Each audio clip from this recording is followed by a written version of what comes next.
ہندوستان بر صغیر کے حالات اور اسلامی سلطنتوں سے قدرے مختلف ہیں۔ یہاں پہلی صدی میں اسلام آ گیا، یہ ہندو علاقہ ہے۔ یہ جو سری لنکا ہے، یہاں عرب تاجروں کے ذریعے سے یمن سے جو آتے تھے بحری جہاز، ان کی تبلیغ سے یہاں اسلام آ گیا۔ اور یہاں کا جو راجہ تھا وہ تو مسلمان نہیں تھا، لیکن عوام الناس میں اسلام آ گیا۔ اور یہ جو ساتھ مالدیپ ہے، مالدیپ کوئی 2500 جزیروں کا ملک ہے۔ مالدیپ 2500 جزیروں کا ملک ہے، اور وہ جزیرے لمبے سے لمبا جزیرہ 11 کلومیٹر ہے، اس کا نام ہے مالے، اسی میں ان کا دارالحکومت ہے۔ باقی سارے جزیرے بس ایسے جیسے تمہارا مدرسہ ہے اتنا ایک جزیرہ ہو، ایسے وہ چھوٹے چھوٹے جزائر پر ہے۔ عنبر وہاں بہت نکلتا ہے، اللہ نے ان کو رزق دیا ہوا ہے عنبر کے ذریعے سے۔ تو یہ ان جزائر سے ایک قافلہ جا رہا تھا، اس میں یہاں کچھ عرب قبائل آباد ہو گئے تھے۔ تو ایک قافلہ بحری جہاز پر سری لنکا کے بادشاہ نے تحفے تحائف ولید بن عبد الملک کو دی، ان سے دوستی لگانا چاہتا تھا۔ تو جب یہ کراچی کے قریب گزرا بحیرہ عرب سے، تو تیبل یہ دریائے سندھ کے کنارے تھا، یہ سندھ کا بہت بڑا شہر تھا اس وقت۔ تو وہاں سندھ کے ڈاکوؤں نے بحری جہاز پہ حملہ کیا اور قافلہ بھی لوٹ لیا، اور عورتوں کو بھی قید کر لیا، مردوں کو کچھ قتل ہو گئے۔ تو ایک عورت پکاری، یا للحجاج یا للحجاج یا للحجاج۔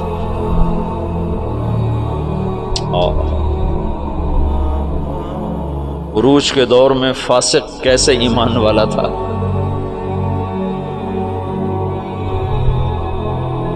تو کچھ جو لوگ انہوں نے مال لوٹنے کے بعد کچھ لوگ چھوڑ دیے تھے، تو یہ لٹا پٹا قافلہ جب پہنچا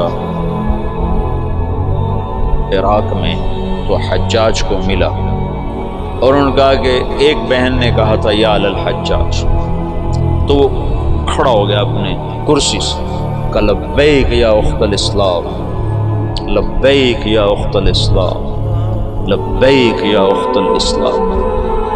اور کہا میرے اوپر حرام ہے بیوی بھی اور بستر پہ سونا بھی، جب تک میں اس بہن کی مدد نہ پہنچوں۔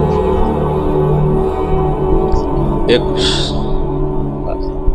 جس کے بارے میں اللہ کے نبی کا کہا نا کہ بنو ثقیف میں ایک مبیر ہو، ایک صفاق ہو، صفاق ترین فاسق ترین انسان غیرت ایمانی سے ایسا بھرا ہوا ہے کہ میرے اوپر بیوی حرام ہے، میرے اوپر بستر پہ سونا حرام ہے، جب تک میں اس بہن کی مدد کو نہ پہنچوں۔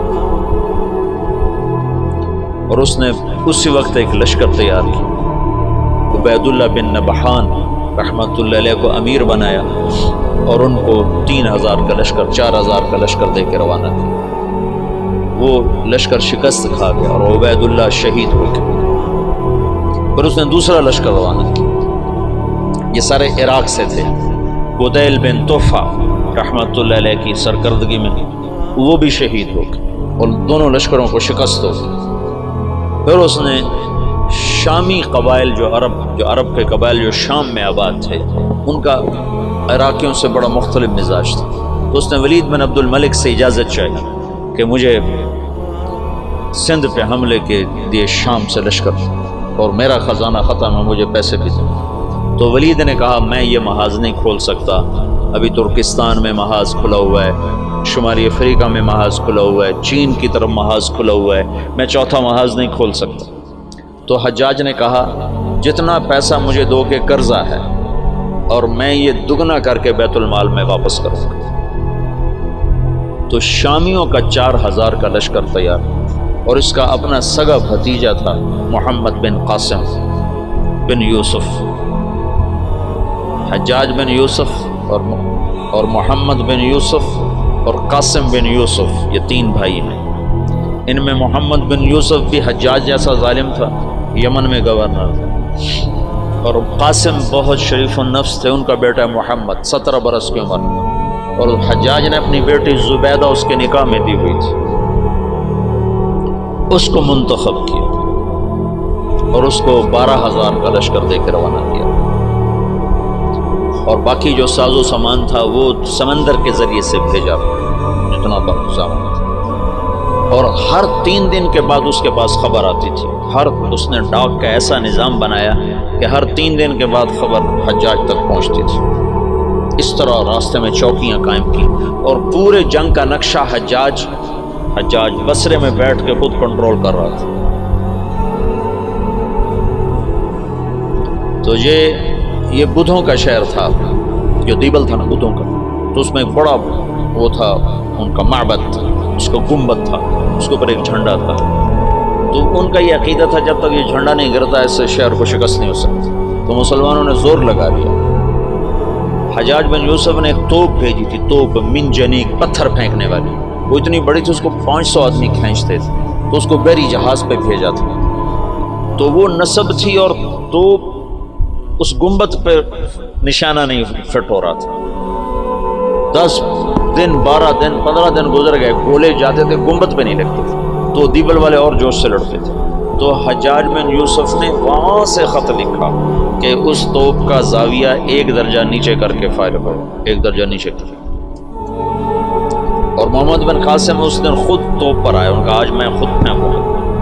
محمد بن قاسم نے خود اس دن پتھر تو رکھنے والے بہت سے لوگ ہوتے تھے، پر اس نے خود اس کو کھینچ کے جو پھینکا تو پہلا ہی پتھر جا کے جھنڈے پہ لگا اور گنبد پہ لگا اور گنبد ٹوٹا. تو شہر والوں نے ہتھیار پھینک دیے. یہ 92 ہجری کی بات بتا رہا ہوں، 90 ہجری کی بات بتا رہا ہوں. 90 ہجری میں اسلام کا پہلا داخلہ ہے فاتحانہ. ویسے تو سرندیپ یہ ہندوستان کا حصہ تھا، سری لنکا ہندوستان کا حصہ تھا، اور وہاں دعوت پھیل چکی تھی، وہاں اسلام پھیل چکا تھا دعوت کے ذریعے. لیکن فاتحانہ انداز میں جو مسلمان بر صغیر میں داخل ہوئے ہیں تو محمد بن قاسم رحمۃ اللہ علیہ اس کا ذریعہ بنے اور دیبل فتح ہوا ہے. راجہ داہر اس وقت وہ پورے سندھ کا باج، پورا ہندوستان 2 حصوں میں تقسیم تھا، ہند اور سندھ. سندھ یہ نہیں جو آج ہے، یہ سندھ بمبئی تک تھا، یہ سندھ بمبئی تک اور دیپال پور تک اور ادھر سے بمبئی تک، یہ ایک پورا علاقہ تھا. باقی ہند الگ علاقہ تھا. راجہ داہر اس سارے کا بادشاہ تھا.